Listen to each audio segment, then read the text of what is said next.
요셉은 형들의 안위를 살피고 오라는 아버지의 심부름으로 지금 형들에게 온 것입니다.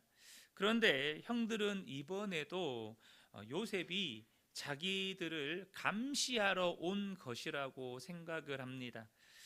안 그래도 미운 동생이 자신들을 또 감시하러 왔다는 오해가 쌓이니까 형들 안에 불안이 생기는 거예요.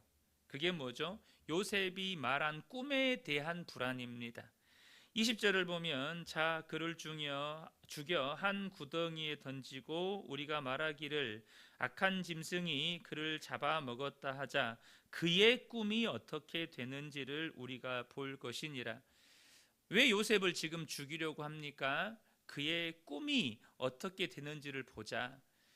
그러니까 형들은요, 지금 형들이 요셉 앞에 절한다는 내용으로 해석되는 꿈을 들었잖아요. 심지어 아버지 어머니조차도 요셉에게 절한다라고 해석이 되는 꿈으로 이런 꿈을 들었잖아요. 그러니까 불안한 거예요.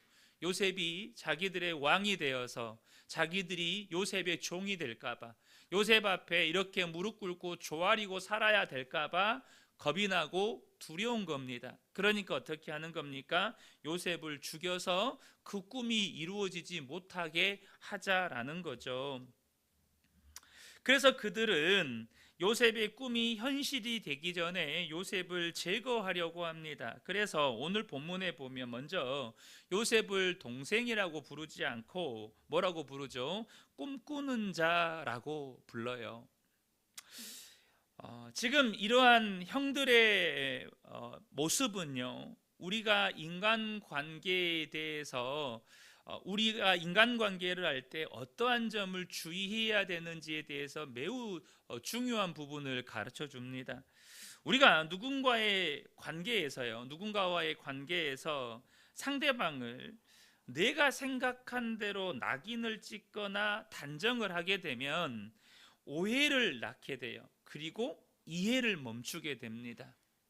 지금 그들은 요셉을 꿈꾸는 자라고 단정을 하죠. 그 꿈은 어떤 꿈이죠? 하나님께서 요셉에게 주신 꿈이 아니고 자기들이 해석한 꿈입니다. 요셉이 우리에게 왕이 되어서 우리는 그의 종이 노예가 되고 그에게 이렇게 엎드려 절해야만 하는 이런 자기들이 해석한 꿈이에요. 이렇게 자기들이 생각한 대로 상대방에 대해서 낙인을 찍고 단정하게 되면 오해하게 된다는 거예요. 그리고 더 이상 이해하려 하지 않아요. 쉽게 말해서 상대방이 무슨 말을 하더라도 내가 믿고 싶은 대로 믿게 된다는 것입니다. 나아가 상대방을 향해서 적대하거나 상대방을 공격해서 제거하는 것마저 정당화시킵니다. 내가 이렇게 상대방을 공격하는 건 상대방이 이러이러하기 때문에 내가 이렇게 공격하는 게 정당해. 이렇게 된다는 거예요. 상대방을 지금 내가 오해하고 있잖아요. 오해한 대로 단정한 거예요. 낙인을 찍어버린 거예요. 그래서 상대방을 제거하는 것까지 그들 스스로는 정당화하고 있다는 것입니다.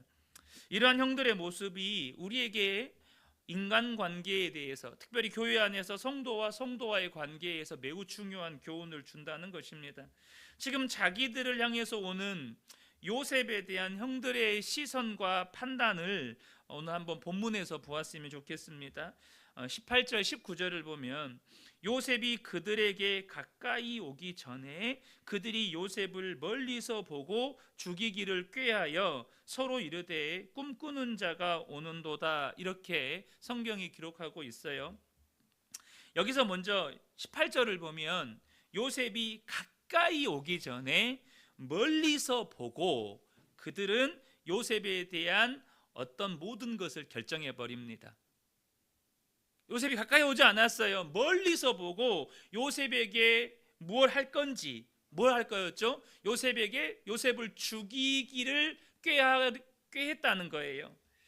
여기서 멀리서 보고라는 말은 단순히 물리적인 거리만을 의미하지 않습니다.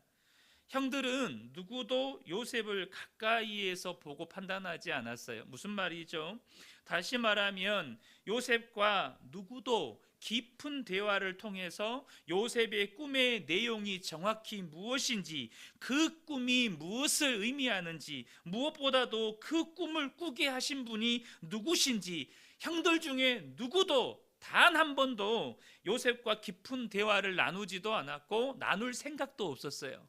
왜요? 요셉이 싫으니까, 요셉이 미우니까, 아버지의 사랑을 독차지한 요셉이 밉고 싫으니까 요셉의 꿈에 대해서 누구도 요셉과 깊은 대화를 나눠본 적이 없어요. 상대방에 대한 미움의 감정과 오해가 깊어지면 깊어질수록 여러분, 우리는요 상대방을 멀리서 보고 판단합니다. 그러나 여러분 기억하셔야 합니다. 상대방에게 가까이 가면, 상대방과 거리를 줄이면 더 많은 정보를 얻게 되고 해석이 바뀌게 돼요. 그러므로 저와 여러분이 누군가의 관계에서 내가 정확한 정보도 없고 정확하게 알지도 못한 상태에서 어떤 대화도 나눠보지도 않았는데 판단이 먼저 올라오잖아요. 아, 이럴 것이다 저럴 것이다 라는 판단이 올라올 때 여러분, 상대방과 나와의 거리부터 줄이셔야 합니다. 상대방과의 거리를 줄이셔야 돼요. 여러분, 가까울수록 오해와 왜곡이 줄어듭니다. 미움과 증오는 사람을 멀리서 보고 판단하는 데서부터 비롯돼요. 낙인은 그 상태에서 상대방을 내가 생각한 대로, 내가 판단한 대로 이미 특정해 버리는 거예요. 아, 이럴 것이다 저럴 것이다. 그런데 거기에서 죄가 실행이 돼요. 여러분, 무서운 거예요. 다시 한번 말씀드리겠습니다. 미움과 증오는 상대방과 거리를 줄이지 않고 멀리서 상대방에 대해서 어떤 판단을 내려버리는 데에서부터 미움과 증오가 시작이 돼요. 그리고 낙인이라고 하는 거, 그것은 그 상태에서 상대방을 내가 생각한 대로 특정해 버리는 거예요. 그런데 문제가 뭐죠? 거기서부터 요셉을 제거하려는 시도가 시작이 돼요. 거기에서 죄가 시작된다고요. 이런 미움과 오해에서 비롯된 불안은 이 불안이 형들이 이렇게 생각하게 만들어요. 요셉을 죽이면 끝날 거다. 그러니까 요셉을 죽이면 그 꿈이 실행되지 않을 거니까 자기들 안에 있는 이 불안이 끝이 날 거다라고 생각을 하는 거죠. 그런데 여러분, 그들은 지금 단순히 요셉만 죽이려고 한 게 아니에요. 뭐죠? 하나님이 요셉에게 주신 꿈도 죽이려고 한 거예요. 다시 말하면 지금 그들은 자신들이 요셉만 죽인다고 생각을 했지만 정작 하나님의 역사를 막아서고 대적하는 사탄의 도구가 되어 있다는 사실이에요.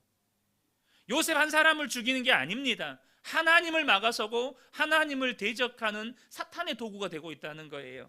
예수님께서 제자들에게 너희는 나를 누구라 하느냐라고 물으셨고, 베드로가 이에 대해서 주는 그리스도시고 살아계신 하나님의 아들이십니다 라고 대답을 했어요. 예수님이 너무 기뻐하셔서 이 제자들에게 비로소 자신이 고난받으실 것과 십자가에서 죽으실 것과 3일 만에 살아나실 것에 대한 하나님의 뜻과 계획을 가르치셨습니다. 그때 베드로가 주는 그리스도시요 살아계신 하나님의 아들이십니다 라고 고백했던 베드로가 어떻게 합니까? 예수님을 꾸짖어 항변하면서 선생님 그리 마십시오, 이 일이 절대로 선생님께 미치지 않을 것입니다 라고 뜯어말려요. 예수님을 꾸짖었다라는 표현이 항변했다라는 말이요. 그런데 그때 베드로를 향해서 예수님이 뭐라고 말씀하십니까? 사탄아 내 뒤로 물러가라, 너는 나를 넘어지게 하는 자로다.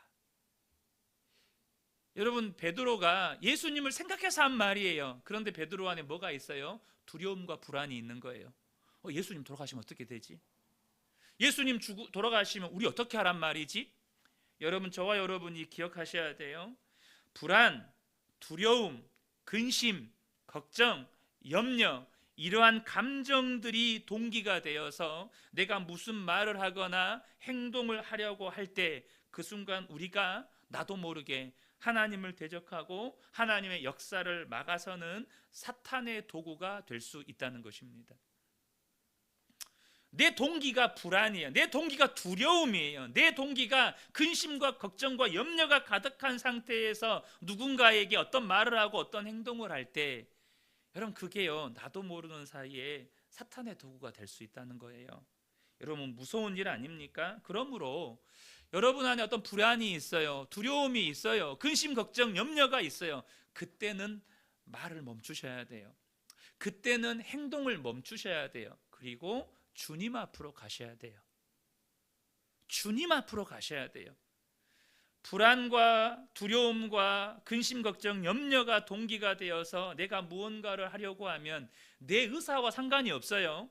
내 의사와 상관없이 하나님을 대적하고 막아서는 사탄의 도구가 될 수 있다는 것입니다. 그러므로 여러분 불안하잖아요. 그 즉시 주님 앞으로 가시는 저와 여러분 되시기를 축복합니다. 두려움이 있잖아요. 내가 뭔가를 하기 전에 주님 앞으로 가시라는 겁니다. 장자 르우벤이 요셉을 죽이지 말고 구덩이에 던지자라는 제안을 합니다. 르우벤은 나중에 요셉을 구해서 아버지께로 돌려드리려는 의도였지만 르우벤의 문제는 뭐였냐? 책임지지 않고 그 자리를 떠났다는 거예요. 여러분, 선은 실행되지 않으면 악의 흐름을 끊지 못합니다.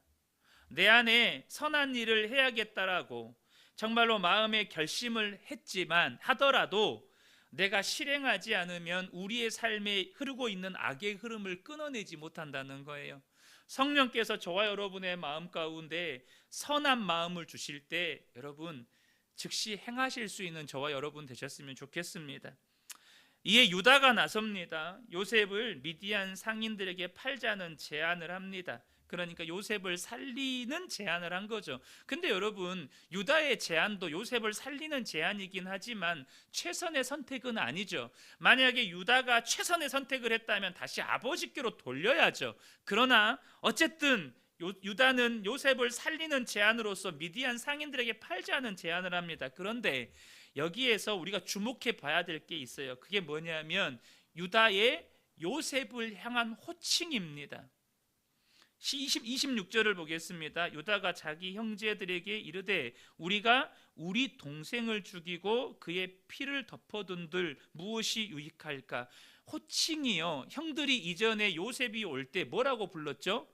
꿈꾸는 자. 이것은 굉장히 비아냥되는 호칭입니다. 꿈쟁이라는 뜻이에요. 굉장히 비아냥되면서 동생이라고 여기지도 않아요. 그런데 유다가 지금 요셉을 뭐라고 부르죠? 우리 동생. 요셉의 호칭을 회복시켜요.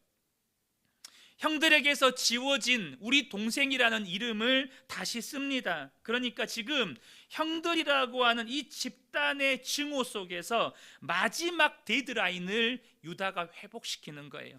마지막 데드라인을 유다가 지키는 거예요. 그러니까 이 마지막 선을 넘지 말자고 지금 이 형제들에게 제안을 하는 겁니다.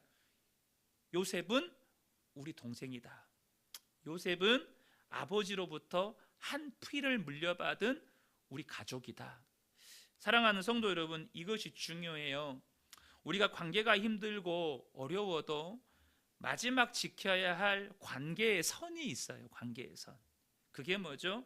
우리는 그리스도 안에서 한 몸이고 한 형제라는 것입니다.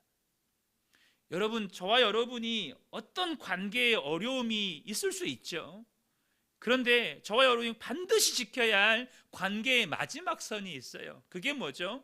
우리는 예수 그리스도의 십자가 보혈로 한 피 받아 한 몸 이룬 한 몸이다. 우리는 그리스도 안에서 한 몸이고 한 형제다. 저와 여러분이 이것을 절대 놓치시면 안 된다는 거예요. 사랑하는 성도 여러분, 오늘 이 본문의 말씀을 제가 뭐 개인적인 상황까지 다 말씀을 드릴 수는 없지만 오늘 말씀을 이렇게 묵상하면서 하나님께서 우리 교회를 향해서 지금 말씀하고 계신다라는 정말 강력한 도전과 부담을 느낍니다. 사랑하는 성도 여러분, 저와 여러분이 다시 한번 이 말씀을 통해서 우리 안에 혹시라도 깨어진 관계나 무너져 있는 어떤 관계의 영역들이 있다면 이 말씀 안에서 회복되고 다시금 하나님의 은혜 안에 거하는 저와 여러분 되시기를 예수님의 이름으로 축복합니다.